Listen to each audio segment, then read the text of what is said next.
காலை வணக்கம். தினம் ஒரு திருக்குறள். அதிகாரம் 41.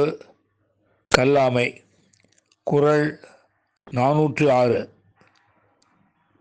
உளரென்னும் மாத்திரையர் அல்லால் பயவா களரணையர் கல்லாதவர்.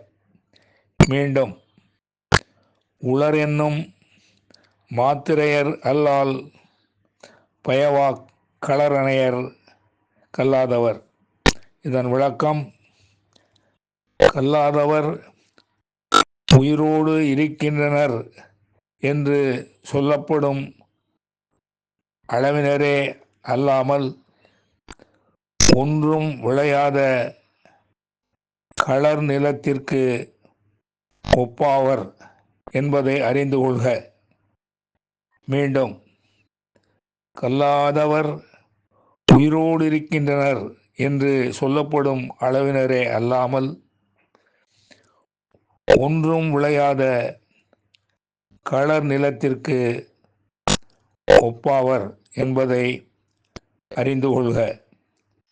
நன்றி, வணக்கம் கூறி உங்களிடமிருந்து விடைபெறுவது தேரெழுந்தூர் கோசகன் என்கிற டிவி நாராயணன், சென்னை.